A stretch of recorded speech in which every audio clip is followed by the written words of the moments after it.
Hello everyone, this is Mohit Advocate from the Merit Law Group and welcome back to another video. In this lecture we will study भारतीय नागरिक सुरक्षा संहिता 2023 and we are beginning from chapter 6 in today's video and chapter 6 that is process to compel appearance. एक व्यक्ति को arrest कर लिया गया है या एक व्यक्ति को उसने अपराध किया तो उसको अरेस्ट नहीं किया गया है, उसको कोर्ट में बोलने आने के लिए बोला है, तो अब वो नहीं आ रहा है अपराध करने के बाद भी कोर्ट में, तो अब क्या प्रोसेस चलाई जाएंगी, क्या प्रक्रिया चलाई जाएगी कि उस व्यक्ति की कोर्ट में हाजिरी उसकी कंपेल विवश की जा सके। ठीक है, तो ये हम चैप्टर 6 में पढ़ेंगे। ठीक है, तो अब इसमें सेक्शन 63 टू सेक्शन 93 हम पढ़ने वाले हैं, लेकिन 63 से लेके 73, 73, 83 तो टोटल 30 सेक्शंस होने वाले। तो एक दिन में तो ये नहीं होंगे, कम से कम 3 दिन इसमें लगेंगे हमें चैप्टर 6 में। लेकिन हम इसको, ये बहुत इंपॉर्टेंट टॉपिक है, ये बहुत इंपॉर्टेंट चैप्टर है, ये बहुत इंपॉर्टेंट चैप्टर है, तो इसको हम आराम आराम से पढ़ेंगे क्योंकि ये मेंस का, प्री का बहुत इंपॉर्टेंट टॉपिक रहने वाला है हमारे लिए। ठीक है, क्योंकि इसमें से क्वेश्चन छट कर बनते हैं। अब देखिए chapter 6 without wasting of further second, मैं चैप्टर 6 पढ़ाना चालू कर रहा हूँ, जो कि बोलता है प्रोसेसेस टू कंपेल अपीयरेंस। अब क्या प्रोसेस चलाई जाएंगे कि एक अपराधी की या एक गवाह की या एक किसकी या विक्टिम की भी या उसकी हाजिरी को विवश किया जा सके। ठीक है, अब इसमें हम पार्ट ए पहले पढ़ते हैं, जो कि बोलता है सम्मन्स, कि सम्मन्स क्या होती है। ठीक है, तो हम सेक्शन 63 से पढ़ना चालू करते हैं। ठीक है, तो हम चैप्टर 63 से पढ़ना चालू करते हैं, हम सेक्शन 63 से पढ़ना चालू करते हैं, जो कि बताता है फॉर्म ऑफ सम्मन्स, कि किस तरह के सम्मन्स जाएंगे। अब देखिए 63 की मैं बॉडी पढ़ रहा हूँ और सेक्शन 63 के साथ हम लिंक कर सकते हैं। हमें हमेशा करना है फॉर्म नंबर 2, जो फॉर्म नंबर 2 है शेड्यूल सेकंड में, जो हमारा 10 सेकंड शेड्यूल दिया गया है हमारे BNSS की बुक के पीछे, तो हमें उसमें जो सेकंड शेड्यूल का फॉर्म नंबर 2 इससे सेक्शन 63 से लिंक करना हमेशा ही, क्योंकि वही बताता है कि भाई सम्मन्स कैसे भेजे जाते हैं, सम्मन्स का pro forma form number 2 of second schedule में दिया गया है। ठीक है, तो मैं सेक्शन 63 की बॉडी पढ़ने वाला हूँ। देखिए every summons issued by court under this संहिता, वो हर सम्मन जो कोर्ट इशू करता है इस संहिता के तहत, मतलब BNSS के तहत, शैल भी, तो वो सम्मन क्या होगा, शैल ऐसा ही करना पड़ेगा। तो सब एड 1 इन राइटिंग, तो सम्मन जाएगा लिखित में, राइटिंग में। इन डुप्लीकेट, तो डुप्लीकेट में जाएगा। ठीक है, signed by the presiding officer of such court, और जो प्रिजाइडिंग ऑफिसर PO होगा उस अदालत का, उस द्वारा वो साइंड किया जाएगा। ठीक है, और साइंड मीन्स स्टैम्प्ड। ठीक है, अब देखिए और by such other officer as the High Court may from time to time by rule direct and shall bear the seal of the court, तो उस सम्मन पे जो लिखित में सम्मन जाएगा और जो डुप्लीकेट भी रहेगा और उस पर जो प्रिजाइडिंग ऑफिसर रहेंगे उसके हस्ताक्षर भी होंगे, या फिर कोई और अन्य अधिकारी जिसको कि हाई कोर्ट, उच्च न्यायालय समय दर समय के संदर्भ में नियमों के द्वारा डायरेक्ट कर देता है, निर्देश कर देता है कि तुम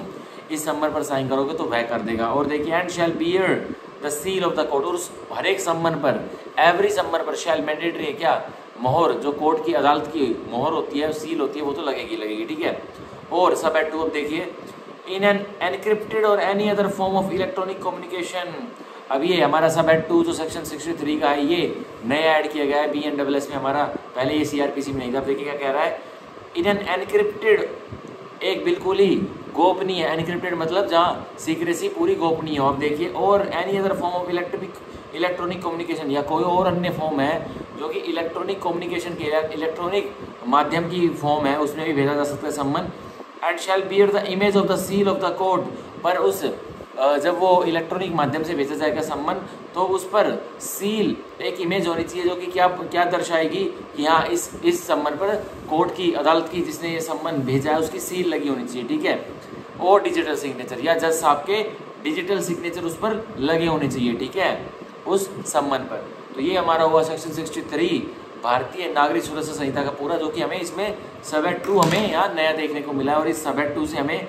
मेरे को अभी से सेंस आ रही है कि यहाँ से क्वेश्चन प्री में बन सकते हैं। ठीक है, अब हम पढ़ेंगे सेक्शन 64, जो कि बताता है सम्मन्स हाउ सर्व्ड। अब सम्मन्स को सर्व कैसे किया जाएगा, मतलब सम्मन्स को सर्व कैसे किया जाएगा, मतलब एक कोर्ट ने सम्मन तो काट दिए हैं, अब भाई सम्मन किसको सर्व किए जाएंगे और कैसे सर्व किए जाएंगे, वो 64 बताएगा। अब देखिए 64 का subsection 1, every summon shall be served by a police officer, हर एक सम्मन कौन सर्व करेगा, कौन सर्विस करेगा, पुलिस कर्मी करेगा। और subject to such rules as the state government may make in this behalf, या फिर राज्य सरकार ने कोई सर्विस के बिहाफ में कोई रूल्स बना रखे, नियम बना रखे हैं, तो भाई उन्हें मानना। ठीक है, जनरल रूल तो बता दी कि पुलिसकर्मी हर एक सम्मान को सर्व करेगा, पर आगे एक्सेप्शन बता दी कि राज्य सरकार स्टेट गवर्नमेंट ने कोई रूल्स बना रखे इस बिहाफ में कि सर्विस ऑफ सम्मन्स कैसे होगी, तो वो मानना। ठीक है, और देखिए by an officer of the court issuing it, या फिर और कौन कर सकता है, या फिर और कौन कर सकता है, रूल्स में राज्य सरकार ने क्या लिखा होगा, by an officer of the court issuing it, जिस ऑफिसर ने, जिस अधिकारी का, जो अदालत का अधिकारी जिसने वो इशू किए थे सम्मन्स, वो भी उसे सर्व कर सकता है। ठीक है, और इशू कौन करता है सम्मन्स, भाई क्रिमिनल केस में इशू कौन करता है सम्मन, क्रिमिनल एलमद करता है। ठीक है, क्रिमिनल एलमद, और सिविल केस में कौन करता है, सिविल एलमद। ठीक है, ये एलमद रूम होता है जिसमें सिविल साइड का एक अलग एलमद होता है एक जज साहब के नीचे, और क्रिमिनल साइड का एक अलग एलमद होता है जज साहब के नीचे। ठीक है, तो क्रिमिनल एलमद क्रिमिनल रूल मुकदमे संभालता है, मतलब उसमें क्या प्रक्रिया प्रोसेस चलाने वो काटता है, और सिविल एलमद भाई सिविल नोटिस वगैरह काटता है। ठीक है, अब देखिए और अदर्स पब्लिक सर्वेंट, या फिर कौन सर्व करेगा, या तो फिर कह रहा है कि भाई by an officer of the court issuing, जिस ऑफिसर ने, जिस अधिकारी ने उस सम्मन को इशू किया है वही सर्व कर देगा, और अदर पब्लिक सर्वेंट, या कोई और सरकारी कर्मचारी है तो वो उसे सम्मन्स को सर्व कर देगा। ठीक है, तो ये हमारा 64 का सबसेक्शन 1 था। अब इसका 64 का सबसेक्शन 1 का प्रोवाइजो, अब ये 64 के सबसेक्शन 1 की भी एक्सेप्शन है प्रोवाइजो। अब प्रोवाइजो जहाँ भी हमें दिख जाए तो हमें क्या मानते हैं कि भाई प्रोवाइजो जहाँ भी आ जाए, मतलब एक सबसेक्शन के नीचे कोई प्रोवाइजो आ गया तो मान के चलो वो उस सबसेक्शन की एक्सेप्शन है। तो अब देखिए, प्रोवाइडेड द पुलिस स्टेशन और the registrar in the court shall maintain a register to enter the address, email address, phone number and such other detail as a state government may by rules provide. ये लीजिए, ये भी नया add किया गया हमारा provision. क्या कह रहा है, प्रोवाइडेड द पुलिस स्टेशन, बताया गया है कि पुलिस थाने वाले और the registrar in the court, जो कोर्ट का ऑनरेबल रजिस्ट्रार होता है जो वो भी जज साहब ही होते हैं, शैल मेंटेन अ रजिस्टर, तो ये दोनों क्या करेंगे, पुलिस थाने में भी एक रजिस्टर मेंटेन होगा और रजिस्ट्रार भी एक रजिस्टर मेंटेन करेंगे, टू एंटर द एड्रेस, जिसमें कि पता, निवास स्थान एंटर होगा, इसका ईमेल एड्रेस, ईमेल जो जीमेल yahoo.com ये ईमेल होते हैं, ये एंटर होगा, phone number, mobile number enter होगा, किसका, जिस व्यक्ति को सम्मन जाने उनका, और देखिए and such other detail as a state government may by rules provide, और अन्य भी डिटेल, और अन्य भी कोई डिटेल ऐड कर सकते हैं पुलिस थाने वाले या रजिस्ट्रार ऑफ द कोर्ट, जो भी राज्य सरकार इस बारे में नियमों के तहत बता देगी। ठीक है, तो ये हमारा हुआ सेक्शन 64 का सबसेक्शन 1 का प्रोवाइजो। अब हम पढ़ेंगे सेक्शन 64 का subsection 2, the summons shall if practicable, तो जो सम्मन है शैल मैंडेटरी है कि क्या, इफ प्रैक्टिकेबल अगर मुमकिन है तो, be served personally on the person सम्मन, तो उसको, जिस व्यक्ति को सम्मन जिसके लिए काटा गया है, इशू किया गया है, उसको ही सर्व किया जाए तो बेहतर है। बाय डिलीवरिंग और टेंडरिंग टू हिम वन, या तो उसके पास आप छोड़ दो, मतलब उसके पते पे आप डिलीवर करवा दो, या उसके समक्ष आप खुद लेके जाओ, टेंडर करो, to him one of the duplicates, और क्या टेंडर या डिलीवर करना पड़ेगा उस व्यक्ति को जिसको सम्मन इशू किया गया है, एक डुप्लीकेट उस सम्मन का। ठीक है, तो ये हुआ हमारा सेक्शन 64 का सबसेक्शन 2। अब इसका पढ़ेंगे हम प्रोवाइजो, सेक्शन 64 का सबसेक्शन 2 का प्रोवाइजो में पढ़ रहा हूँ। देखिए, provided summons bearing the image of the court seal, तो बताया गया है जिस सम्मन में एक सम्मन में बियर किया हुआ है, क्या बियर किया हुआ है, इमेज किसकी, वो भी कोर्ट की मोहर की, सील की। अब देखिए, may also be served by electronic means, तो जो जिस संबंध में कोर्ट की मोहर इमेज बियर की हुई है तो उसको इलेक्ट्रॉनिक माध्यम से भी भेजा जा सकता है, in such form and in such manner, उस फॉर्म से और उस तरीके से, एज द स्टेट गवर्नमेंट में बाय रूल्स प्रोवाइड हो, जो राज्य सरकार नियमों के द्वारा बता देगी। ठीक है, तो ये हमारा 64 का सबसेक्शन 2 का प्रोवाइजो भी नया ऐड किया गया है। ठीक है, तो हमारी दोनों प्रोवाइजो नए ऐड किए गए। आप देखिए सेक्शन 64 का subsection 3, every person on home summons is so served personally, तो जिस व्यक्ति को सम्मन पर्सनली सर्व्ड किया गया है, मतलब उसको दिया गया है, डिलीवर किया गया है, टेंडर किया गया है, तो देखिए शैल, तो उस पर्सन की क्या ड्यूटी है जिसने सम्मन रिसीव किया, shall if so required by the serving officer, अगर सर्विंग ऑफिसर जो सम्मन सर्व कर रहा है एक व्यक्ति को, वो अगर सर्विंग ऑफिसर उससे मांगता है, क्या मांगता है, sign a receipt therefor on the back of the other duplicate, कि आप एक जो मेरे पास जो आपको मैंने सम्मन दिया है इसके डुप्लीकेट मेरे पास भी, मैं सर्विंग ऑफिसर हूँ, आप इसके पीछे अपने हस्ताक्षर कर दीजिए। और वो हस्ताक्षर क्यों करवा रहा है सर्विंग ऑफिसर, ताकि कोर्ट में जाके उस डुप्लीकेट को जमा कर दे कोर्ट फाइल में, जिस भी क्रिमिनल कोर्ट फाइल में वो सम्मन इशू किया गया था, ताकि पता लग जाए हाँ जिस व्यक्ति को आपने जज साहब सम्मन भेजा था उसको मैं सम्मन देकर डिलीवरी या टेंडर उसके आप सामने करके आ चुका हूँ, और ये देखिए अदर डुप्लीकेट पे उसके साइन है। बस यही एक पॉलिसी होती है ये रिसिप्ट को साइन करवाने की, ठीक है। तो ये हमारा हो गया सेक्शन 64 का सब सेक्शन 3 जो मैं हमने बहुत अच्छी तरह पढ़ा। सेक्शन 64 63 में से बहुत भर भर के क्वेश्चन पूछे जाने वाले हैं प्री में आने वाले टाइम में, ठीक है। अब हम पढ़ेंगे सेक्शन 65 ऑफ दी भारतीय नागरिक सुरक्षा संहिता, जो कि बताता है service of summons on corporate bodies firms and societies. अब जो सम्मन्स की सर्विस है वो कॉर्पोरेट बॉडीज पर मतलब कंपनी वगैरह पर कैसे होगी, फर्म्स पर कैसे होगी, एंड सोसाइटीज, और ये सोसाइटी खुल जाती है जो सोसाइटीज रजिस्ट्रेशन एक्ट 1860 में उसके तहत कैसे होगी। अब देखिए 65 का सब सेक्शन 1 हम पढ़े, देखिए service of a summon on a company और कॉर्पोरेशन में be affected by serving it on the director manager secretary और other officer of the company और कॉर्पोरेशन। ये लीजिए, जब सम्मन की सर्विस है, अगर आपको सम्मन की सर्विस कंपनी पे करवानी है या किसी कॉर्पोरेशन पे करवानी है तो वो कैसे अफेक्ट होगी, वो कैसे नतीजे में लाई जाएगी। उसको आप सम्मन को सर्व करोगे किसको, या तो आप डायरेक्टर को सर्व कर दोगे उस कंपनी या कॉर्पोरेशन के, या आप मैनेजर को सर्व कर दोगे, या उस कंपनी या कॉर्पोरेशन के सेक्रेटरी को सर्व कर दोगे, और other officer to the company of the company और कॉर्पोरेशन, या कोई और अन्य अधिकारी है जो कंपनी या कॉर्पोरेशन का है, आप उसको वह सम्मन सर्व कर दोगे, ठीक है, ठीक है। अब हम पढ़ेंगे सेक्शन 65 का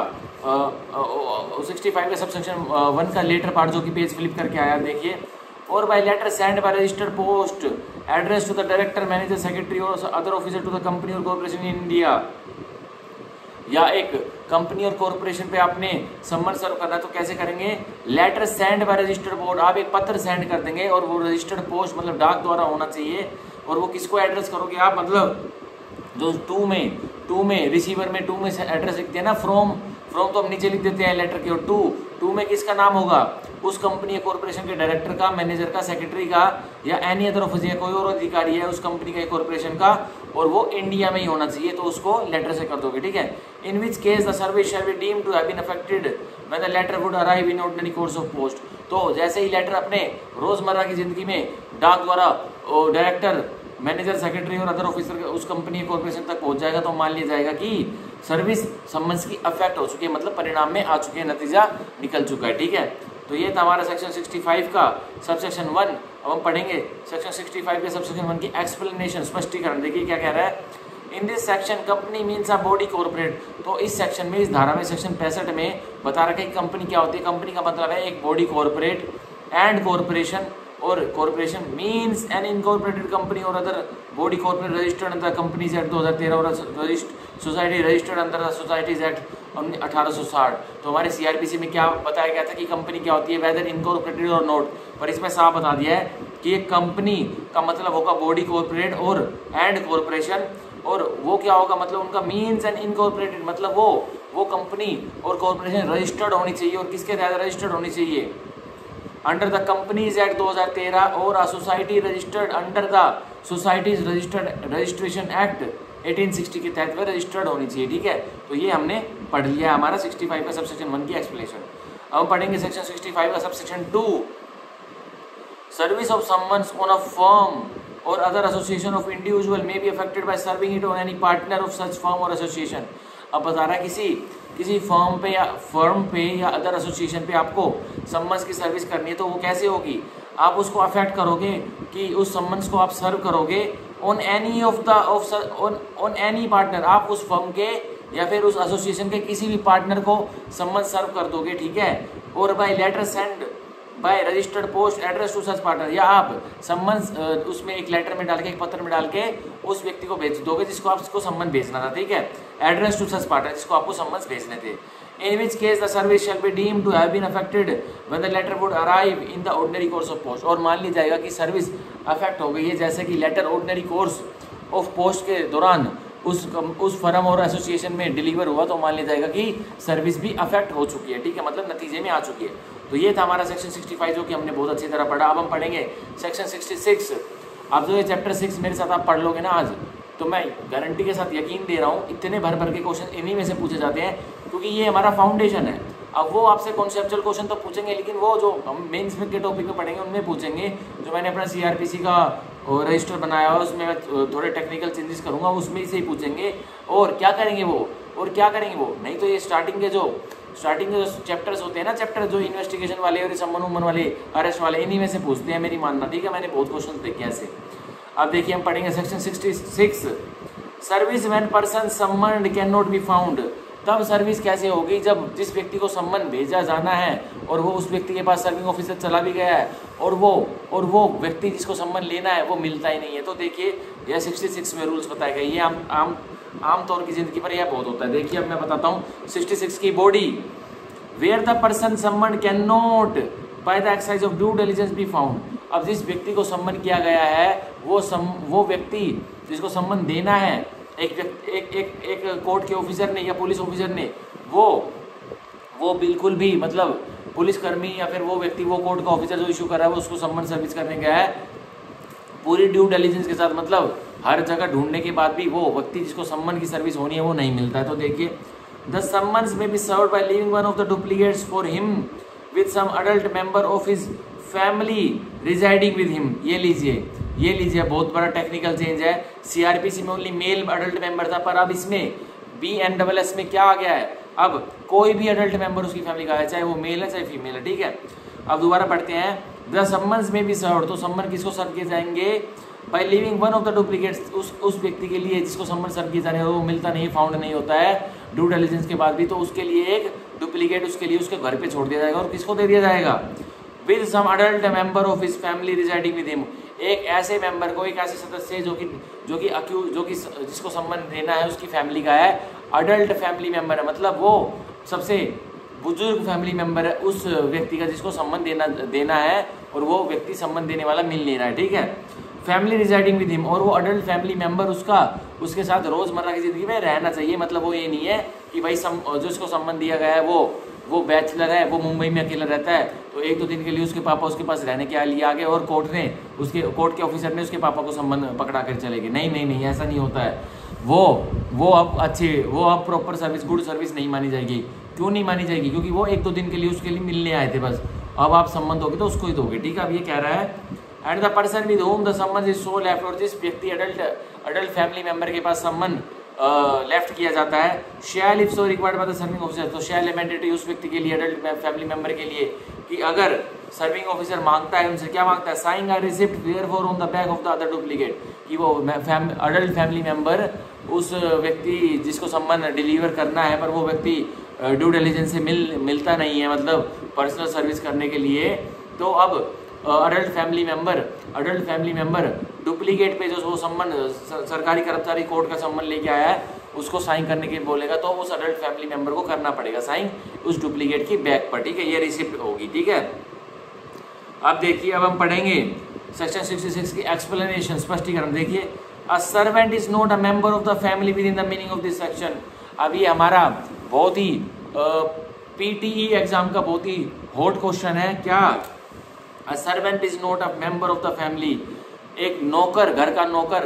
फैमिली का सदस्य नहीं है इस धारा के मतलब के तहत, ठीक है। सेक्शन 66 यह कहता है। अब हम सेक्शन 66 की एक्सप्लेनेशन को टिक मार्क कर लेते हैं, क्योंकि इसमें से क्वेश्चन भर के मिलते हैं और हमारे CRPC में भी यही सेम था एक्सप्लेनेशन और हमारे BNSS में भी यही सेम है, तो इससे क्वेश्चंस बन सकते हैं, ठीक है। अब हम पढ़ेंगे सेक्शन 67 ऑफ भारतीय नागरिक सुरक्षा संहिता, जो कि बोलता है procedure when service can not be effected as before provided. अब क्या प्रक्रिया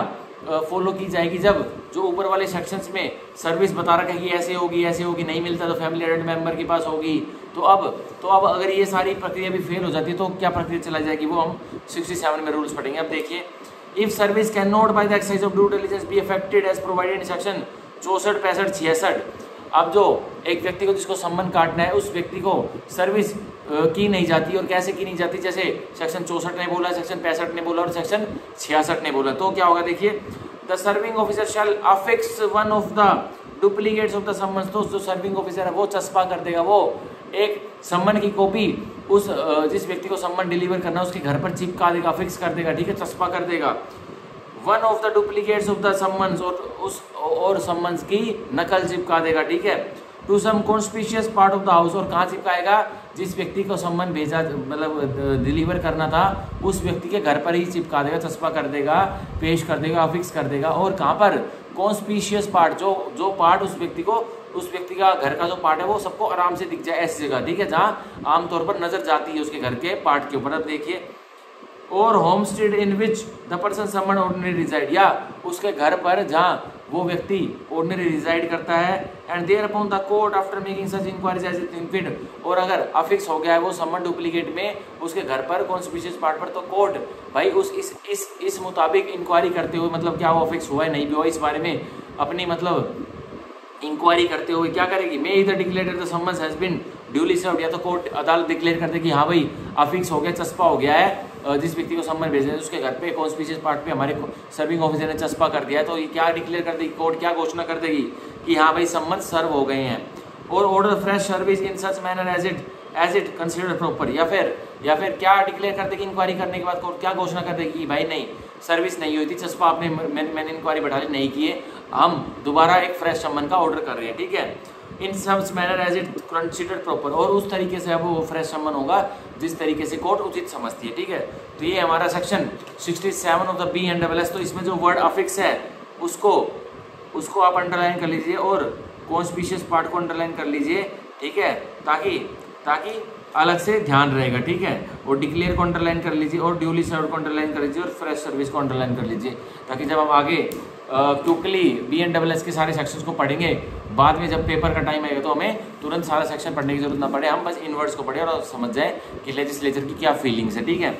तो अब सेक्शन 64, 65, 66 में ये कह रहा था, सेक्शन 67 ये कहता है कि भाई जितने हमने प्रक्रिया बता रखी है 64 में, 65 में, 66 में, वो सब नहीं हो पाती है, तो आप क्या करोगे, सर्विंग ऑफिसर अफिक्स कर देगा इस डुप्लीकेट सम्मन का, ठीक है। और कहाँ कर देगा, जिस व्यक्ति को सम्मन देने उसके घर पर कर देगा, कॉन्स्पिशियस पार्ट पे कर देगा, ठीक है, उसके हाउस के,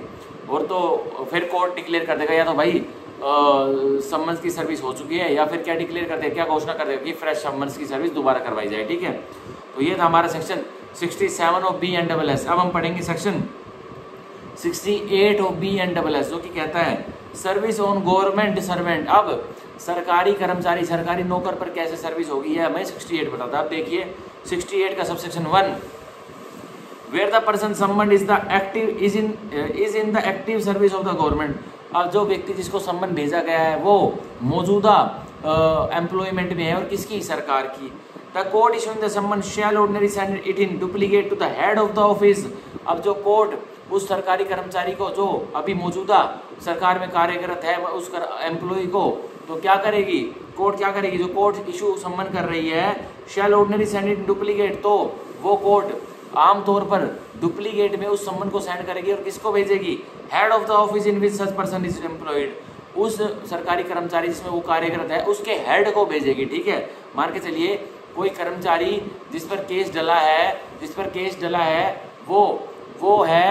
गुड़गांव के DEO ऑफिस का क्लर्क, तो अब सम्मन को अब कोर्ट को सम्मन भेजना है DEO ऑफिस के क्लर्क को, ठीक है, उस क्लर्क को, तो अब कोर्ट सीधा किसको सम्मन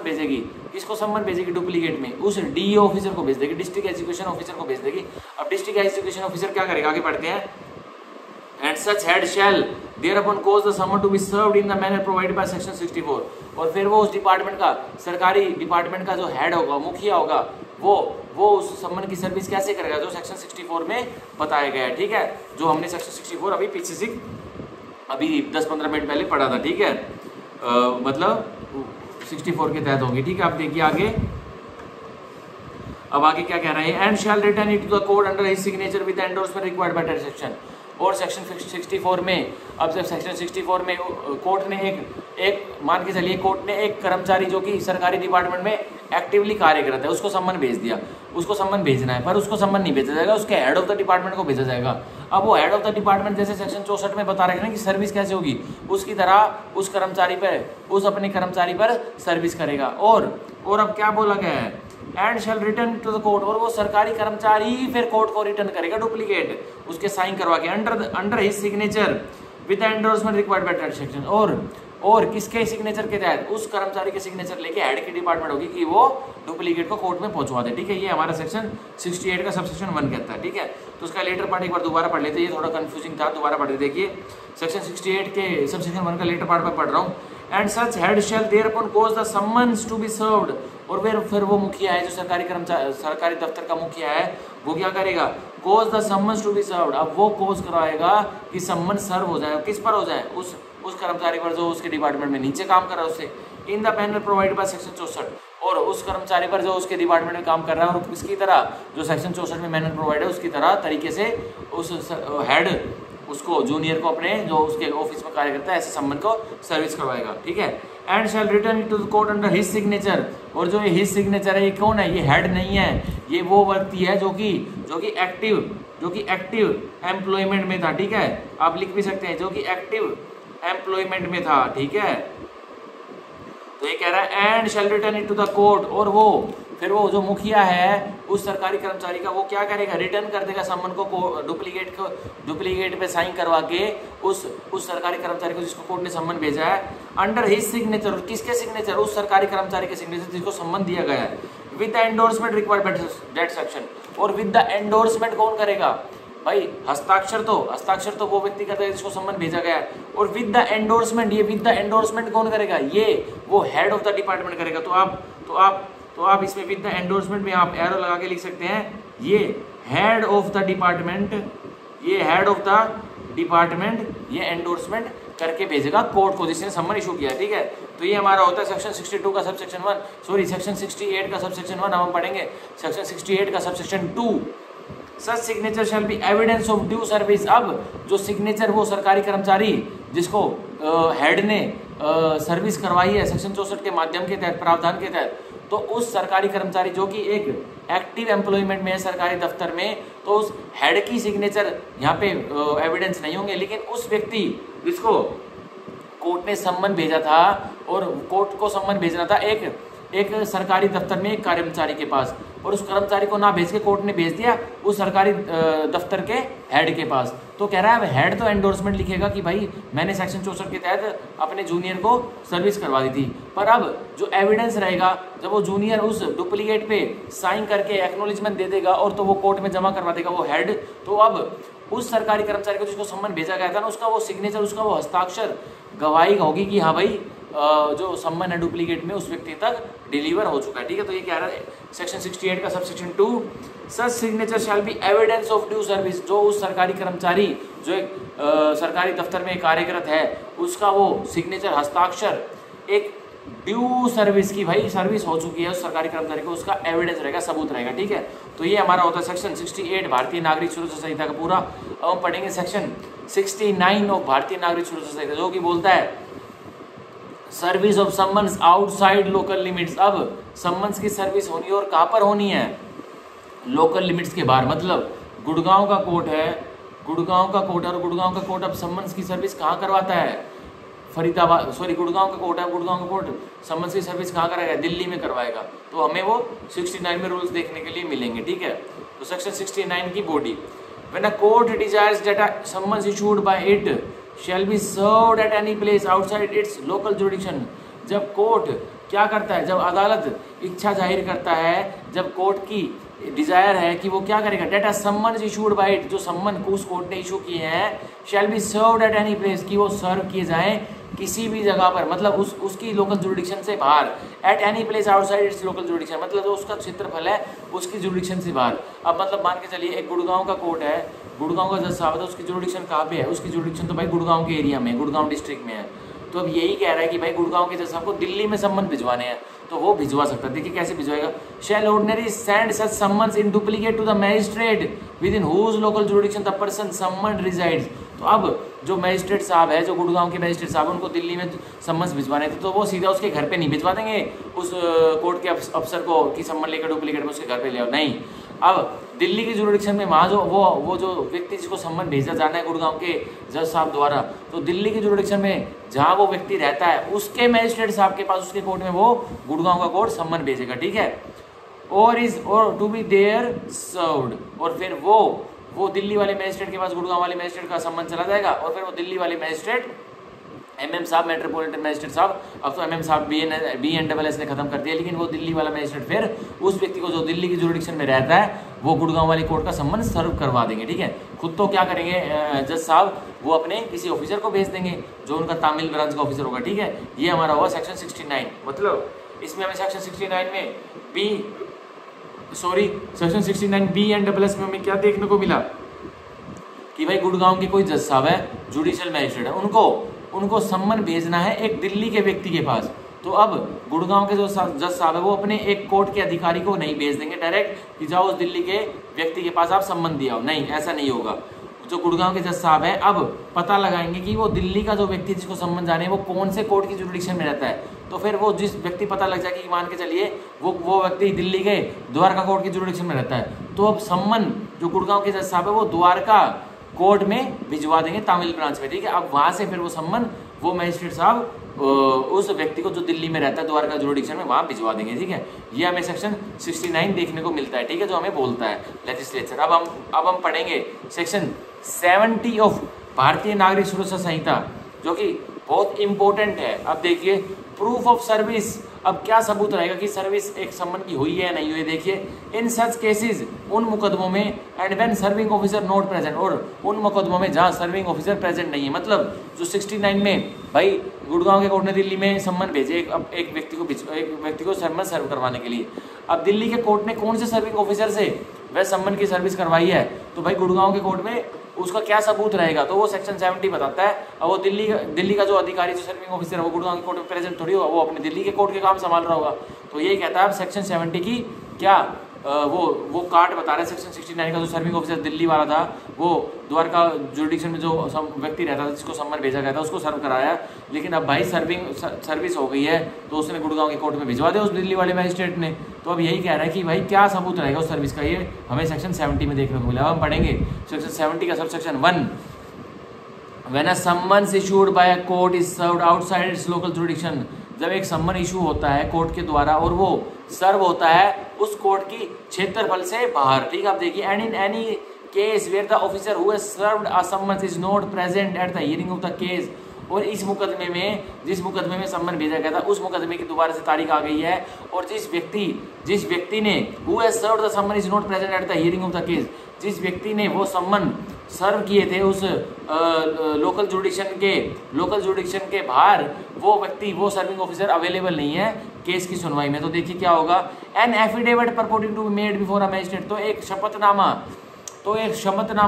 परपोर्टिंग to be made before a magistrate, जो कि मैजिस्ट्रेट के सामने रखा जाता है, दैट सच सम्मन हैज बीन सर्व्ड, की वो सम्मन सर्व हो चुके हैं, ठीक है। And a duplicate of the summons purporting to be endorsed, और जो डुप्लीकेट है जो नकल है उस सम्मन की वो एंडोर्स कर दी गई है, जैसे कि in the manner provided by section 64 और सेक्शन 66, जो कि तरीके से एंडोर्समेंट मांगते हैं आप सेक्शन 64 में और सेक्शन 69 में, तो डुप्लीकेट और उसकी एंडोर्समेंट हमने कोर्ट में जमा करवा दी। और देखिए by the person to whom it was delivered or tendered, और वो डुप्लीकेट हस्ताक्षर उसमें एंडोर्समेंट किसने करी है, उस व्यक्ति ने जिसको सम्मन रिसीव होने थे, ठीक है, वो टेंडर्ड या जिस व्यक्ति के सामने सम्मन रखे गए थे, और to whom it was left, या उस व्यक्ति ने एंडोर्समेंट दिए जिसके समक्ष वह सम्मन लेफ्ट किए गए थे, मतलब some adult male member of summoned family, ठीक है। Shall be admissible in evidence, तो यह सबूत कोर्ट एडमिशन मतलब स्वीकार कर लेगा सबूत के रूप में। And the statement made therein, जो कथन इस विषय में दिए जाएंगे बनाए जाएंगे कोर्ट में, shall be deemed to be the correct,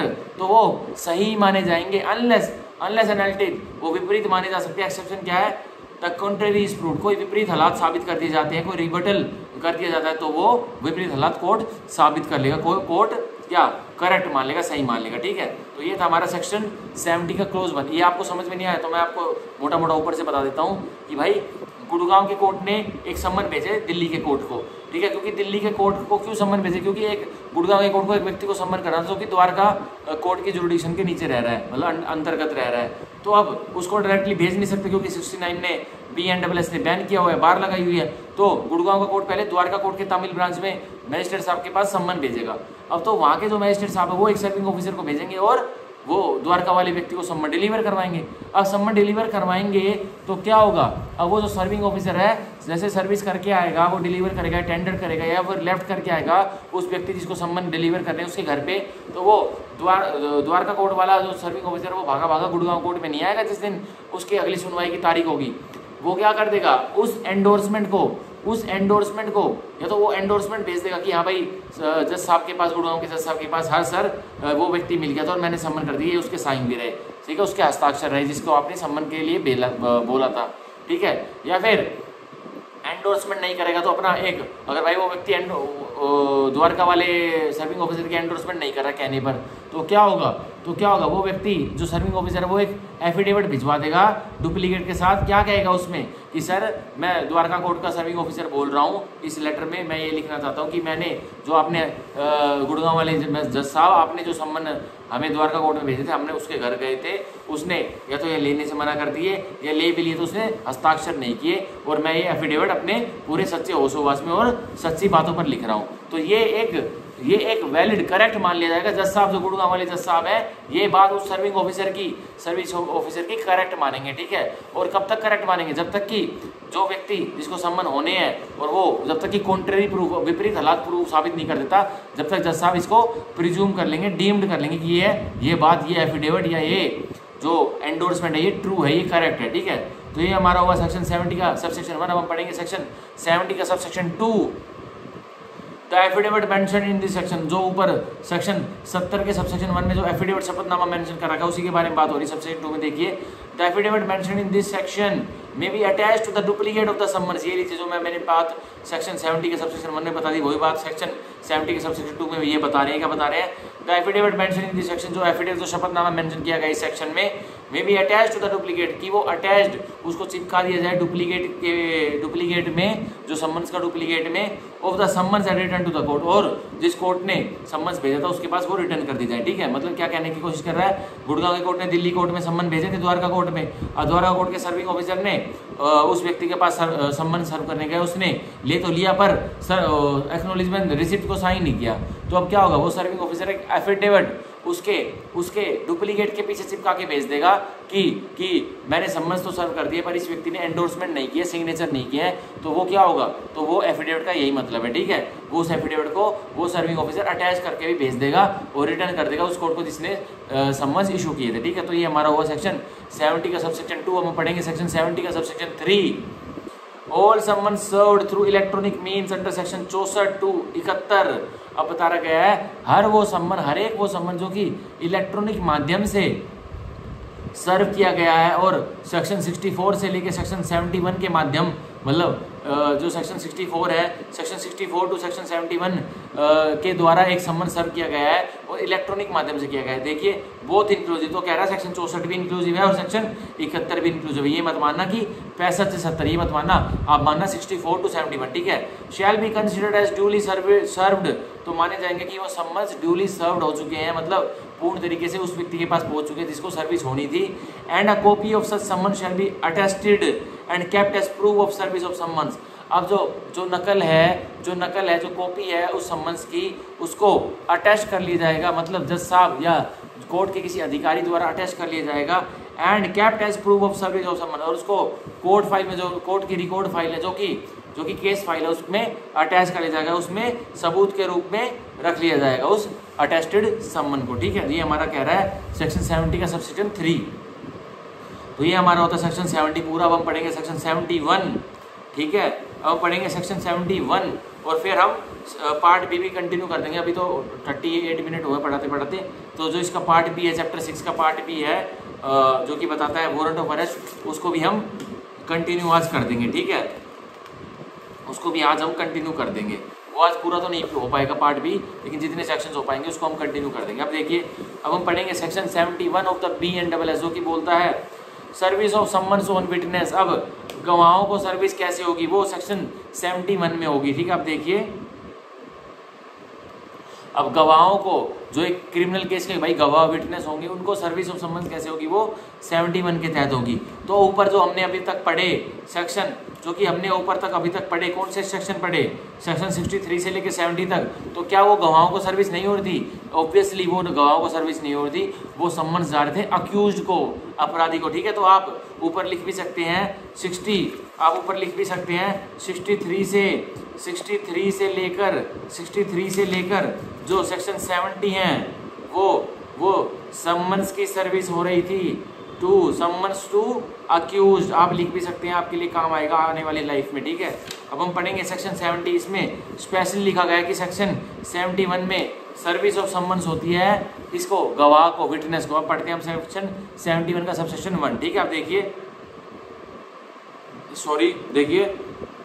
notwithstanding anything contained in the preceding sections of this chapter, तो नॉन ऑब्स्टेंटे क्लोज, ठीक है, क्या कह रहा है कि सब कुछ भूल जाइए जो पहले हमने इस चैप्टर 6 के प्रावधान पढ़े। मतलब क्या भूल जाइए आप, सेक्शन 63 से लेके सेक्शन 70 तक के सारे प्रोविजंस आप भूल जाइए, उनको कुछ भी याद मत रखिए, ठीक है, उनको फॉरगेट हो जाइए, ठीक है, मतलब उनको यूं का यूं छोड़ दीजिए, यही मानिए। अब कौन सा मानिए, सेक्शन 71। अब देखिए क्या कह रहा है, a court issuing a summon to a witness में, तो जो एक अदालत एक गवाह को सम्मन इशू कर रही है तो वो अदालत क्या कर सकती है, में उसकी पावर है, उसकी डिस्क्रिप्शन है। क्या, इन एडिशन टू, एडिशन मतलब आगे बढ़कर, एंड साइमल्टेनियसली या साथ साथ, with the issue of such summons, वो सम्मन इशू करते वक्त, direct a copy of the summons to be served by electronic communication, तो डायरेक्ट कर देगी, निर्देश दे देगी कि एक नकल इस समन्स की सर्व्ड हो इलेक्ट्रॉनिक माध्यम के रूप से भी, और वह registered post address to the witness, या फिर रजिस्टर्ड पोस्ट, रजिस्टर्ड डाक द्वारा जो कि किसको एड्रेस हो, सीधे सीधे गवाह को एड्रेस हो, ठीक है। At the place where he ordinary resides, और कहाँ पर सम्मन भेजे जाएंगे, जहाँ पर वो गवाह ऑर्डिनरी रिजाइड आमतौर पर रह रहा है, और कैरीज बिजनेस, या फिर आमतौर पर अपना व्यापार चला रहा है, और पर्सनली वर्क फॉर गेन, या फिर अपने फायदे के लिए कार्य कर रहा है, तो वहाँ पर उस गवाह को भेजे जाएंगे, ठीक है। और सबसे बड़ी बात है, नॉटविथस्टैंडिंग आ गया, नॉन ऑब्स्टेंटे क्लोज आ गया, तो कह रहा है सेक्शन 63 से लेकर 70 के जो तक हमने पढ़े उसको भूल जाइए, बस यही याद रखिए कि क्या, कि या तो एक विटनेस को भाई सम्मन तो जा ही रहे हैं, गवाह को सम्मन तो जा रहे हैं, तो आप इन एडिशन आप और साथ साथ क्या कर सकते हैं, और साइमल्टेनियसली आप उसके बदले में क्या कर सकते हैं, आप सम्मन के साथ इशू कर सकते हैं, आप डायरेक्ट कर सकते हैं कि एक कॉपी जो सम्मन्स की है वो सर्व की जाए इलेक्ट्रॉनिक कम्युनिकेशन के रूप में, ठीक है, किसके रूप में, इलेक्ट्रॉनिक कम्युनिकेशन के रूप में। अब गवाह को सम्मन इलेक्ट्रॉनिक माध्यम के थ्रू भी जा सकते हैं, ठीक है। अब हम पढ़ेंगे सेक्शन 71 का subsection 2, when an acknowledgement purporting to be signed by witness, जब एक एक्नॉलेजमेंट, एक रिसिप्ट, एक साइन की, एक हस्ताक्षर की हुई एक्नॉलेजमेंट जो कि किसने हस्ताक्षर किया, गवाह ने, ठीक है, और an endorsement purporting to made by postal employ, या एक पोस्टल एम्प्लॉय में जो डाक खाने का एम्प्लॉय होता है उसने कोई एंडोर्समेंट किया, मतलब कुछ लिखावट की है, क्या की है, that the witness refuse to take delivery, कि भाई विटनेस ने रिफ्यूज कर दिया है डिलीवरी टेक करने से, ऑफ द समन्स, किसकी, उस समन्स की जो कोर्ट ने भेजा था गवाह को, हैज बीन रिसीव्ड, और वो कोर्ट में रिसीव हो चुकी है ये बयान, और on the behalf of the delivery of summons under subsection 3 of section 70 by electronic communication to the satisfaction of the court issuing summons may deem that the summons has been duly served, या फिर क्या होता है, ये letter part हम पढ़ते हैं section 71 के सबसेक्शन 2 का, हैज बीन रिसीव्ड और on the proof of delivery, और उस डिलीवरी के प्रूफ के लिए, मतलब जब डिलीवरी हो जाती है सम्मन्स की तो उसका सबूत क्या देखा जाता है, वो summons under subsection 3 of section 70 के 3 में, सेक्शन 70 के सबसेक्शन 3 में, जो प्रूफ एक सबूत देखा जाता था कि भाई डिलीवरी हुई है नहीं है, किसके माध्यम से, इलेक्ट्रॉनिक माध्यम से, to the satisfaction of the court, और जिस रूप में कोर्ट संतुष्ट हो जाए कि भाई इलेक्ट्रॉनिक माध्यम से डिलीवरी हुई है या नहीं हुई, तो कोर्ट को संतुष्ट करना पड़ेगा। फिर देखिए, द कोर्ट इशूइंग समन्स, अगर एक गवाह ने रिफ्यूज कर दिया कि मैं नहीं आ रहा, मैं इसको समन्स को नहीं पकड़ता, तो कोर्ट क्या डिक्लेयर कर देगा, द कोर्ट इशूइंग समन में deemed that the summons has been duly served, तो कोर्ट मान लेगा कि भाई गवाह ने रिफ्यूज किया, तो गवाह नहीं आना चाहता, तो हम मान लेंगे कि गवाह ने समन्स को ड्यूली, मतलब गवाह के पास समन्स ड्यूली सर्व्ड हो चुके, मतलब उसको समन्स मिल चुके हैं, और हालांकि रियल फैक्ट क्या है कि गवाह ने सम्मन लेने से रिफ्यूज कर दिया, ठीक है। तो हम इस लाइन को भी हम टिक मार्क कर लेंगे। तो सेक्शन 71 के सबसेक्शन 2 में जो वर्ड रिफ्यूज लिखा गया ना, यह वर्ड बहुत हमारा इंपॉर्टेंट है, और यह वर्ड हमारा बहुत इंपॉर्टेंट है, ठीक है। अब हम पढ़ेंगे हमारा यहाँ सेक्शन 71 पूरा हुआ, हम पढ़ेंगे अब हम पढ़ेंगे अपना चैप्टर 6 का पार्ट बी की तरफ हम बढ़ते, जो कि बताता है वारंट ऑफ अरेस्ट, ऑफ गिरफ्तारी के वारंट का क्या क्या प्रावधान होंगे, वो हम पढ़ेंगे चैप्टर, एक सेकंड रुकिए, वो हम पढ़ेंगे चैप्टर 6 के पार्ट बी में, वारंट ऑफ अरेस्ट, जो कि है सेक्शन 72 से लेकर,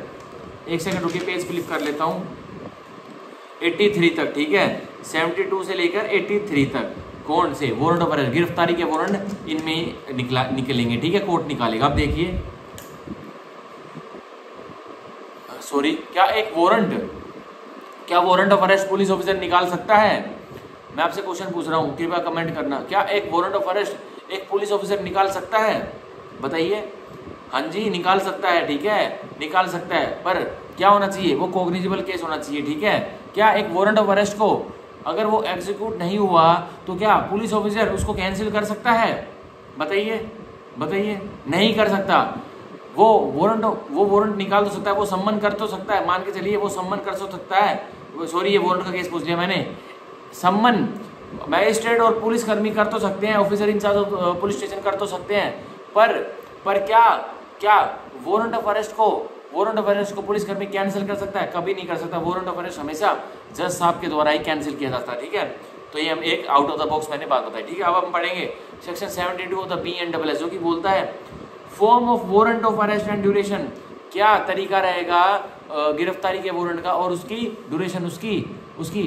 मतलब वो कब तक वैलिड रहेगा। तो अब देखिए, अब हम सेक्शन 72 के साथ सीधा कौन सा फॉर्म कनेक्ट करते हैं, फॉर्म नंबर 3 जो कि सेकंड शेड्यूल में दिया गया है, वो हम इसके साथ रेड विद करके चलते हैं। अब देखिए सेक्शन 72 का सब सेक्शन 1 में पढ़ रहा हूँ।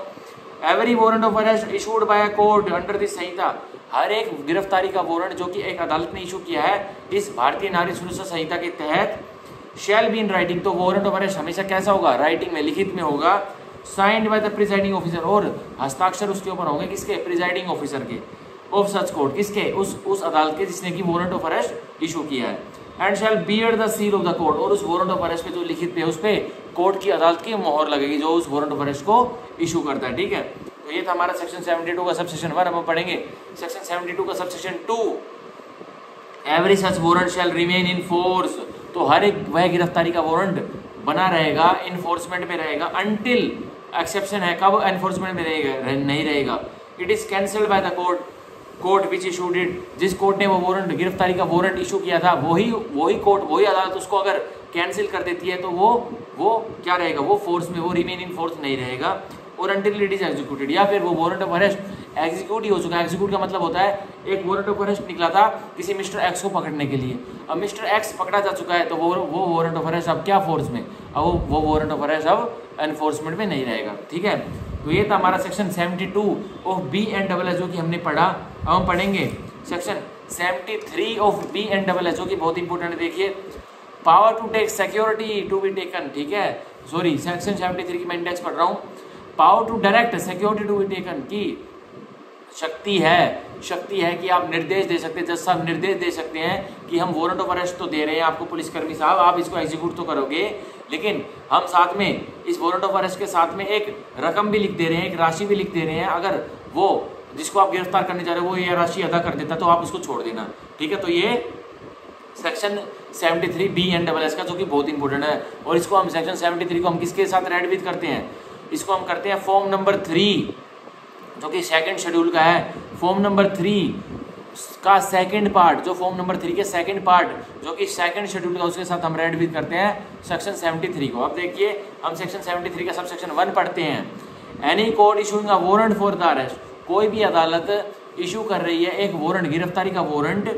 ऑफ एनी पर्सन, और किसी भी व्यक्ति का, मे इन डिस्क्रिप्शन, तो वो कोर्ट जो इशू कर रही है गिरफ्तारी का वारंट वो अपनी डिस्क्रिप्शन में, मतलब उसकी शक्ति है, वो क्या करेगी, direct by endorsement on the warrant, वो एक एंडोर्समेंट उस वारंट पर लिखवा देगी, क्या, that if such person executes a bail bond, की वो व्यक्ति जिसको आप गिरफ्तार करने जा रहे हैं वो जमानती मुचलके में आ जाता है, विद सफिशिएंट श्योरिटीज, और वो उचित श्योरिटीज आपको मुहैया करवा देता है, फॉर हिज अटेंडेंस, और किस चीज़ के लिए, बस उसकी हाजिरी के लिए अदालत में, बिफोर द कोर्ट, किसके सामने, बिफोर द कोर्ट, अदालत के सामने, एट अ स्पेसिफाइड टाइम, और एक निश्चित किए गए समय पर, and thereafter until otherwise directed by the court, और उसके बाद कोर्ट इस वारंट ऑफ अरेस्ट में डायरेक्ट कर देगा, निर्देश दे देगा, the officer to whom the warrant is directed, और जिस अधिकारी को, जिस ऑफिसर को अरेस्ट वारंट निर्देशित किया गया, डायरेक्टेड किया गया कि आप एग्जीक्यूट करेंगे, शेल टेक सच सिक्योरिटी, तो वो ऑफिसर जिसको निर्देशित किया गया है कि आप गिरफ्तारी का वारंट एग्जीक्यूट करेंगे, और कोर्ट ने एंडोर्समेंट लिखवा रखी कि अगर वो व्यक्ति जिसको आप एग्जीक्यूट करोगे, वारंट जिसको आप गिरफ्तार करोगे, वो सफिशिएंट बेल बॉन्ड या फिर सफिशिएंट सिक्योरिटीज दे देता है, तो ऑफिसर क्या करेगा, the officer to whom the warrant is directed shall take such security and shall release such person from custody. अब वो पुलिसकर्मी जो जिसको वारंट भेजा गया है, जिस अधिकारी को कोर्ट ने अरेस्ट वारंट भेजा गया है कि आप एक व्यक्ति को अरेस्ट करके लाओ, और उसके साथ में एक एंडोर्समेंट लिख रखी है, अगर वो बेल बॉन्ड दे दे और सफिशिएंट श्योरिटीज देते तो आप उसको वहीं छोड़ देना, और फिर वो व्यक्ति जिसको पुलिसकर्मी वारंट एग्जीक्यूट करने जाता है वो ऐसा करता भी है, तो पुलिसकर्मी क्या करेगा, such person release such person from custody, तो वो सिक्योरिटी लेने के बाद पुलिसकर्मी उससे, या वो ऑफिसर, जो अधिकारी जिसको कोर्ट ने अरेस्ट वारंट एग्जीक्यूट करने के भेजा है, उसको क्या करेगा, उसको, उस अपराधी को जिसके लिए वारंट एग्जीक्यूट होता है उसको छोड़ देगा। और क्यों छोड़ेगा, कंडीशन प्रेसिडेंट है, पहले बेल बॉन्ड में जमानती मुचलके में आएगा और सफिशिएंट श्योरिटीज भी साथ के साथ देगा, तभी छोड़ा जाएगा, ठीक है। और कोर्ट की डिस्क्रिप्शन है कि एक अरेस्ट वारंट जब कोर्ट इशू करती है तो साथ के साथ उसमें लिखवा दिया जाता है कि भाई जिस अधिकारी को मैं अरेस्ट वारंट लिख रही हूँ तो साथ के साथ उसको निर्देश दे दिए जाते हैं कि जिस व्यक्ति को आप गिरफ्तार करोगे, इस वारंट को एग्जीक्यूट करोगे, अगर वो व्यक्ति जो मैं इस रकम जो राशि में लिखवा रही हूँ वो राशि यह मुचलके में आ जाता है और सफिशिएंट श्योरिटीज अपने बचाव के लिए गवाह हुआ लिया जाता है। और किसके लिए कि भाई मेरे को अरेस्ट मत करो, मैं कोर्ट में अपनी अदालत में अपनी हाजिरी दे दूंगा, तो उसको वहीं की वहीं छोड़ दिया जाएगा अगर कि वो जब वो सफिशिएंट श्योरिटीज उस अधिकारी को, कोर्ट के अधिकारी को मुहैया करवा देता जो कि अरेस्ट वारंट को एग्जीक्यूट कर रहा है, ठीक है। तो ये हमारा है सेक्शन 73 का सबसेक्शन 1। अब हम पढ़ेंगे सेक्शन 73 का subsection 2, the endorsement shall state. तो जब कोर्ट की जो एंडोर्समेंट है जो अरेस्ट वारंट के साथ साथ कोर्ट देगा राशि उस बेल बॉन्ड के मुचलके में आने के लिए, जमानती मुचलके आने के लिए और विद सफिशिएंट श्योरिटीज में आने के लिए, तो वो एंडोर्समेंट क्या स्टेट करेगी कोर्ट की, यह करेगी ए द नंबर ऑफ श्योरिटीज की भाई उस अपराधी से जिसको गिरफ्तार करने जा रहा है एक अधिकारी, उसको वह अपराधी, वह व्यक्ति जो गिरफ्तार होगा वो कितनी श्योरिटीज देगा, वो एंडोर्समेंट होगी उसमें अरेस्ट वारंट में। Be the amount in which they and the persons for whose arrest the warrant is issued. तो अमाउंट राशि लिखी जाएगी, इन विच दे तो राशि लिखी जाएगी कि श्योरिटीज कितनी राशि देंगे, and the person for whose arrest the warrant is issued are to be respectively bound. और जो व्यक्ति जिसके लिए अरेस्ट वारंट इशू किया गया था उससे कितनी राशि लेनी है, उससे कितने रुपए के मुचलके में, जमानती मुचलके में आना है, वो कितना अमाउंट पे करेगा, मतलब वो कितने अमाउंट का मुचलका भरेगा और श्योरिटीज कितने अमाउंट का मुचलका भरेंगे, तो वो भी स्पेसिफिकली रिस्पेक्टिवली स्टेट होगा और वो व्यक्ति बाउंड है इस चीज़ से, ठीक है। दोनों जो व्यक्ति श्योरिटीज देंगे एक व्यक्ति के लिए और वो व्यक्ति जिसको गिरफ्तार किया जाएगा वो बाउंड है उस राशि से, उस अमाउंट से, ठीक है। अब see the time at which he is to attend before the court. अब उस वारंट ऑफ अरेस्ट में जब कोर्ट वारंट ऑफ अरेस्ट निकालेगी और साथ साथ एक एंडोर्समेंट में निकाल देती है कि भाई ये व्यक्ति जिसको आप गिरफ्तार करोगे, ये व्यक्ति अगर यह राशि जो मैं एंडोर्समेंट में लिखी हुई है दे देती है और इतनी श्योरिटीज प्रोवाइड करवा देती है अपनी हाजिरी के लिए, तो साथ ही साथ उस अरेस्ट वारंट में टाइम भी लिखा जाएगा, उस एंडोर्समेंट में टाइम भी लिखा जाएगा, समय भी लिखा जाएगा, डेट भी लिखी जाएगी, दिनांक भी लिखी जाएगी कि कौन सी दिनांक पर इस व्यक्ति को कोर्ट में अपनी हाजिरी देनी है, ठीक है। तो ये हमारा हो गया सेक्शन 73 का सबसेक्शन 2। हम पढ़ेंगे सेक्शन 73 का subsection 3। Whenever security is taken under this section, जब भी सिक्योरिटी इस सेक्शन के इस धारा के तहत ली जाती है, the officer to whom the warrant is directed, और जिस अधिकारी को वो अरेस्ट वारंट निर्देशित किया जाता है कि आप जाके इसको एग्जीक्यूट करो, shall forward the bond to the court. तो जैसे वो एग्जीक्यूट उन्होंने उस अधिकारी ने एक जिसको वो गिरफ्तार करने गया था उससे श्योरिटी ले ली है, तो श्योरिटी तो जो बेल बॉन्ड जमानती मुचलका भरवा ले तो वो अपने पास थोड़ी रखेगा वो अधिकारी, तो कोर्ट में उसको फॉरवर्ड कर देगा उस मुचलके को, ठीक है। तो ये हुआ हमारा सेक्शन 73 का सबसेक्शन 3 जो कि बहुत इंपॉर्टेंट था, ठीक है। अब हम पढ़ेंगे section 74 of B and double S जो कि बोलता है वारंट्स टू होम डायरेक्टेड। अब वारंट किस किस को निर्देशित किए जा सकते हैं, ठीक है। आप देखिए सेक्शन 74 का सबसेक्शन 1, अब warrant of arrest shall ordinary be directed to one or more police officer. तो जो गिरफ्तारी का वारंट है वो निर्देशित किया जाएगा या तो एक पुलिसकर्मी को या एक से ज्यादा पुलिसकर्मी को भी निर्देशित किया जा सकता है जज साहब के द्वारा। आप देखिए, but the court issuing such warrant में, परंतु जो अदालत वारंट को इशू कर रही है तो वो क्या करेगी, if it's immediate execution is necessary, अगर उस वारंट की, गिरफ्तारी के वारंट की इमीडिएट जरूरी एग्जीक्यूशन मतलब जरूरी पालना करनी जरूरी है गिरफ्तारी के वारंट की, तो क्या होगा आप देखिए, and no police officer is immediately available, और कोई भी पुलिस अधिकारी इमीडिएटली अवेलेबल नहीं है, मतलब तुरंत अवेलेबल नहीं है उस वारंट को एग्जीक्यूट करवाने की, तो क्या होगा देखिए, directed to any other person or persons, तो उसको वो कोर्ट निर्देशित कर देगा किसी अन्य प्राइवेट व्यक्ति को या बहुत सारे प्राइवेट व्यक्तियों को भी। क्या कोर्ट यह कर सकता है कि कोर्ट को एक इमीडिएट वारंट एग्जीक्यूट कराना है और कोई भी पुलिसकर्मी कोर्ट को नहीं दिख रहा कि सारे बिजी हैं, तो कोर्ट क्या मोहित डागर को एक अरेस्ट वारंट दे सकता है, निर्देशित कर सकता है कि मोहित डागर आप किसी व्यक्ति को पकड़ के दिखाओ, यस कर सकता है। तो ये लिखा हुआ हमारे सेक्शन 74 के सबसेक्शन 1 के लेटर पार्ट में, and no police officer is immediately available directed to any other person or persons, तो कोर्ट निर्देशित कर देगा अरेस्ट वारंट किसी भी एक व्यक्ति को या फिर बहुत सारे व्यक्तियों को कि आप इन्हें अरेस्ट वारंट को एग्जीक्यूट करिए, एंड सच पर्सन और person shall execute the same, तो वो व्यक्ति या वो व्यक्तियां या वो बहुत सारे व्यक्ति उस अरेस्ट वारंट को एग्जीक्यूट करेंगे, ठीक है, और जैसे कि पुलिसकर्मी करते हैं, ठीक है। अब सेक्शन 74 का subsection 2, when a warrant is directed to more officers or persons than one, अगर एक गिरफ्तारी का वारंट एक पुलिसकर्मी से ज़्यादा को डायरेक्टेड किया जाता है, निर्देशित किया जाता है, या एक प्राइवेट व्यक्ति से ज़्यादा प्राइवेट व्यक्ति को निर्देशित किया जाता है, तो देखिए it may be executed by all, या तो उस गिरफ्तारी के वारंट को वो सारे पुलिसकर्मी या वो सारे व्यक्ति एग्जीक्यूट करते हैं, ठीक है, मिलकर, और बाय एनीवन और मोर ऑफ देम, या उन सारे व्यक्तियों जिनको निर्देशित किया गया था उनमें से कोई एक कर दे, या उनमें से 1, 2, 3 मिलकर कर दे, ठीक है। अब मान के चलिए एक जज साहब ने एक गिरफ्तारी का वारंट 10 पुलिसकर्मियों को डायरेक्ट कर दिया, कि निर्देशित कर दिया कि 10 के 10 पुलिसकर्मी आप इस व्यक्ति को पकड़ के लेके आइए। तो अब क्या होगा, हमारा सेक्शन 74 का सबसेक्शन 2 यही बता रहा है कि या तो उन 10 पुलिसकर्मी अपने आप में बात करेंगे और बोल देंगे कि आप कर लाओ, उस 10 में से एक कर लाएगा, या फिर वो बोल देंगे कि भाई एक तो कमजोर रह जाएगा, उस अपराधी वो ज़्यादा हीनियस क्रिमिनल है, तो आप 3-4 जाइए। वो एक सारे पुलिसकर्मी राय बनाते कि हाँ हम 3 पुलिसकर्मी जाते हैं और इस वारंट को एग्जीक्यूट करके लाते हैं, तो ऐसा भी हो सकता है। ये जरूरी नहीं है कि 10 के 10 पुलिसकर्मी उसको एग्जीक्यूट करते घूमें। और यही सिमिलर रूल प्राइवेट पर्सन को जब वारंट एग्जीक्यूट करने के लिए भेजा जाता है, डायरेक्टेड किया जाता है कोर्ट के द्वारा, तो यही रूल प्राइवेट पर्सन के रूल में होते हैं, ठीक है, माने जाते हैं, ठीक है। तो ये हमारा हुआ सेक्शन 74 और भारतीय नागरिक सुरक्षा संहिता का पूरा। अब हम पढ़ेंगे आज का लास्ट सेक्शन जो कि होगा सेक्शन 75 ऑफ द भारतीय नागरिक सुरक्षा संहिता। इसके बाद हम सेक्शन 76 के बाद से कल से पढ़ेंगे, ठीक है। अब मैं पढ़ रहा हूँ सेक्शन 75, वारंट में भी डायरेक्टेड टू एनी पर्सन। अब वारंट जो गिरफ्तारी का वारंट है वो निर्देशित किया जा सकता है किसी अन्य व्यक्ति को भी। अब देखिए सेक्शन 75 का subsection 1, the chief judicial magistrate, जो चीफ जुडिशियल मैजिस्ट्रेट CJM साहब है, और the magistrate of the first class या फिर JMIC जो जुडिशियल मैजिस्ट्रेट फर्स्ट क्लास साहब है, वो क्या करेंगे, may direct a warrant to any person within his local jurisdiction for the arrest of an escaped convict. तो निर्देशित कर देंगे CJM साहब या जुडिशियल मैजिस्ट्रेट फर्स्ट क्लास साहब निर्देशित कर देंगे, क्या निर्देशित कर देंगे,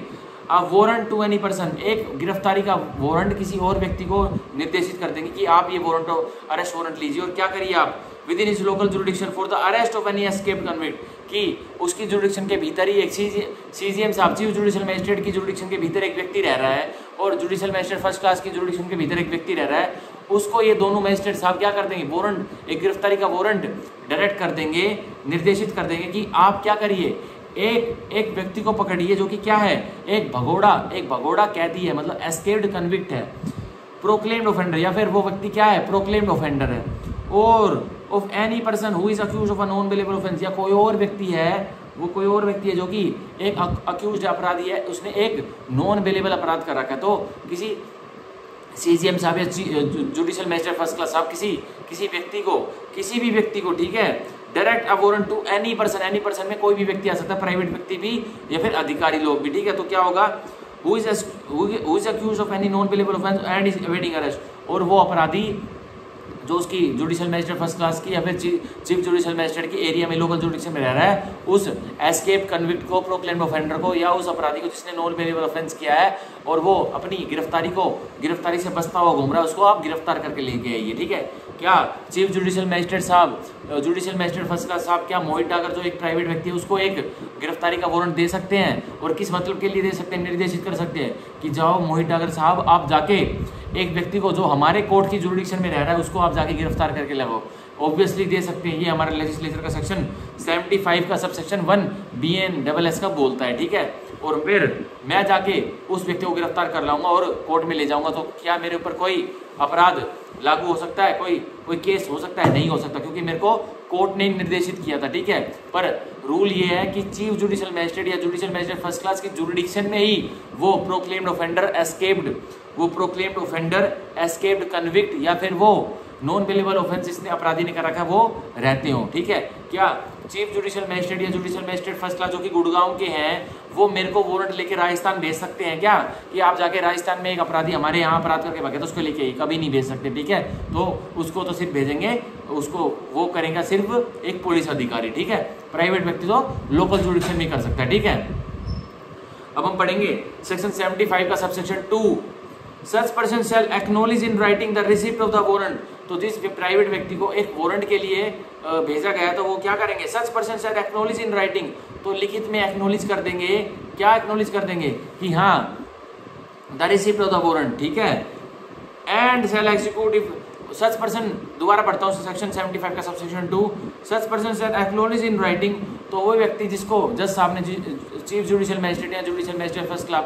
फर्स्ट क्लास ने एक वारंट एग्जीक्यूट करने के लिए भेजा प्राइवेट व्यक्ति को, मेरे जैसे को, तो वो लिखित में होना चाहिए। और वो व्यक्ति भाई क्या वो एग्जीक्यूट करना भी चाहते हैं, नहीं करना चाहते तो वो उसको एक्नॉलेज भी करेंगे। भाई मेरी मर्जी ना हो, मैं ना करना चाहता हूँ एग्जीक्यूट, मेरे ऊपर जबरदस्ती थोड़ी है, और मैंने हाँ अगर मेरी मर्जी हाँ मैं एग्जीक्यूट कर दूंगा तो मैं एक्नॉलेज उस वारंट की कर दूंगा और वापस कोर्ट में भिजवा दूंगा कि I am ready to execute that warrant. और आगे पढ़ते हैं आप देखिए, and shall execute it if the person for whose arrest it was issued is in or enters on any land or other property under his charge. और उसको फिर वो व्यक्ति, जैसे मेरे जैसे व्यक्ति जिसको जज साहब एक अरेस्ट वारंट निर्देशित करते हैं, तो मैं उसको एग्जीक्यूट करूंगा। और कैसे एग्जीक्यूट करूंगा, जैसे जिस व्यक्ति को मेरे को गिरफ्तार करना है तो मैं उसको फॉलो करूंगा, और वो चाहे किसी भी जगह पे, किसी भी लैंड पे, किसी भी प्लेस में, हाउस में घुस जाए तो उसके पीछे पीछे मैं घुस जाऊंगा और उस अरेस्ट वारंट को एग्जीक्यूट करूंगा। ठीक है, other property under his charge, ठीक है, जिसके वो चार्ज में है। अब पढ़िए, हम पढ़ते हैं सेक्शन 75 का subsection 3, When the person against whom such warrant is issued is arrested। अब जब व्यक्ति जिसके विरुद्ध एक अरेस्ट वारंट निर्देशित किया था वो गिरफ्तार कर लिया जाता है, he shall be made over with a warrant to the nearest police officer। तो एक प्राइवेट व्यक्ति को, भाई मेरे जैसे व्यक्ति को एक अरेस्ट वारंट निर्देशित किया गया था, तो अब मैं क्या करूंगा, मैंने उस व्यक्ति को जिसको मेरे को गिरफ्तार करना था, मैंने उसको गिरफ्तार कर लिया, तो मैं क्या करूंगा, उस गिरफ्तारित व्यक्ति को सीधा मजिस्ट्रेट के सामने, आपके सामने नहीं लेके जाऊंगा, उसको कहाँ लेके जाऊंगा, नियरेस्ट पुलिस ऑफिसर, जो मेरा नजदीक का पुलिसकर्मी मेरे को दिखेगा उसके सामने ले जाऊंगा। Who shall cause him to be taken before a magistrate having jurisdiction, तो वो नियरेस्ट पुलिस ऑफिसर फिर उस गिरफ्तारित व्यक्ति को मजिस्ट्रेट के पास लेके जाएगा, ठीक है, जिसके पास जुडिशन रहेगी उसके केस को ट्राई करने की। In the case unless security is taken under section 73 of the BNSS, अगर उस व्यक्ति को निर्देशित सेक्शन 73 के अंदर जब एक मेरे को अरेस्ट वारंट, एक प्राइवेट व्यक्ति को अरेस्ट वारंट एग्जीक्यूट करने के लिए बोला गया और उसमें साथ के साथ एंडोर्समेंट लिख दी गई थी कि उससे सिक्योरिटी लेना, अगर वो सिक्योरिटी दे दे तो उसको छोड़ देना। तो यही कह रहा है, अगर पुलिसकर्मी ने उससे सिक्योरिटी ले ली है, तो उसको क्या करेगा, तो उसको वहीं छोड़ देगा। ठीक है, अगर सिक्योरिटी नहीं लिया, एंडोर्समेंट कोई सिक्योरिटी की थी नहीं, तो उसको कहाँ पेश करेगा, सीधा मैजिस्ट्रेट के सामने जिसकी जुडिक्शन है उसको केस को ट्राई करने में वहाँ पेश कर देगा। ठीक है, तो हमें सेक्शन 75 के सबसेक्शन 3 से और क्या देखने को मिलता है कि एक प्राइवेट व्यक्ति भी सिक्योरिटी और बेल बॉन्ड नहीं भरवा सकता। ओनली पुलिस ऑफिसर ही बेल बॉन्ड और सिक्योरिटी सफिशिएंट सिक्योरिटी ले सकता है एक अक्यूज से। ठीक है, और हालांकि एंडोर्समेंट किसको दी थी, पहले जैसे मैं मैजिस्ट्रेट हूँ, मान के चलिए मैं जुडिशियल मैजिस्ट्रेट फर्स्ट क्लास गुड़गाऊंगा, मैंने एक प्राइवेट व्यक्ति को एक निर्देश दे दिया कि आप जाके क्या करो, एक व्यक्ति को गिरफ्तार करो जो कि हमारे लोकल जुडिक्शन में रहता है। तो वो व्यक्ति जिसको मैं निर्देशित करूंगा वो पहले तो लिखित में बताएगा हाँ मैं ये काम करूंगा या नहीं करूंगा, पहले तो वो एंडोर्समेंट देगा। ठीक है, अब वो दे दी, पहले तो वो एक्नॉलेजमेंट देगा, वो उस व्यक्ति ने वो एक्नॉलेजमेंट दे दी, फिर सीधा वो व्यक्ति क्या करेगा, उस व्यक्ति को, अगर वो व्यक्ति जिसको मैं बताता हूँ वो व्यक्ति उस गिरफ्तारित व्यक्ति को पकड़ लेता है, तो वो अब जिसको मैंने काम सौंपा था मैजिस्ट्रेट साहब ने, वो उसको सीधा मैजिस्ट्रेट साहब के सामने, मेरे सामने नहीं लेके आएगा, वो क्या करेगा, उसको पहले पुलिसकर्मी के सामने लेके जाएगा। अब पुलिसकर्मी अगर मैजिस्ट्रेट साहब ने निर्देश दे रखे हैं कि भाई वारंट तो अरेस्ट का था ये, पर अगर ये व्यक्ति सेक्शन 73 के तहत जो इसे बेल बॉन्ड की राशि लिख रहा हूँ ये वो दे देता है, या फिर सफिशिएंट सिक्योरिटी ये दे देता है, तो इसको छोड़ देना। तो पुलिसकर्मी उस व्यक्ति को छोड़ सकता है, एक प्राइवेट व्यक्ति नहीं छोड़ सकता। ठीक है, अगर वो एंडोर्समेंट लिखा भी हुआ है तो प्राइवेट व्यक्ति यह नहीं कर सकता कि जज साहब ने अरेस्ट वारंट के पीछे या एक और दूसरे पेज पे एंडोर्समेंट लिख रखा कि भाई इतनी से राशि ले लेना, अगर ये दे देता है तो इसको छोड़ देना। तो प्राइवेट व्यक्ति वह राशि नहीं ले सकता उससे। प्राइवेट व्यक्ति का सिर्फ जॉब इतना है, उस गिरफ्तारित व्यक्ति को पकड़ा, अरेस्ट किया और सीधा किसके पास ले गया, एक पुलिसकर्मी के पास, और नियरेस्ट पुलिसकर्मी के पास। फिर वो नियरेस्ट पुलिसकर्मी, पुलिस ऑफिसर सीधा उस गिरफ्तारित व्यक्ति को कहाँ लेके आएगा, मैजिस्ट्रेट के साहब के सामने पास लेके आएगा, मैजिस्ट्रेट साहब के सामने लेके आएगा, जिसकी जुरिडिक्शन रहेगी उसके केस को ट्राई करने की, मतलब इलाका मैजिस्ट्रेट के सामने लेके आएगा, नॉन इलाका मैजिस्ट्रेट के सामने नहीं लेके जाएगा। ठीक है, तो यहाँ हमारा खत्म होता है सेक्शन 75 पूरा। तो आज की वीडियो में आज हमने पढ़ा BNSS का भारतीय नागरिक सुरक्षा संहिता के सेक्शंस। आज हमने सेक्शंस पढ़े सेक्शन 63 से लेके सेक्शन 75 तक। ठीक है, सेक्शन 63 से लेके सेक्शन 75 तक आज हमने पढ़े, और कल वाली क्लास में हम सेक्शन 76 के बाद वाले प्रोविजंस पढ़ेंगे। ठीक है, तो प्रोबेबली कल मैं ये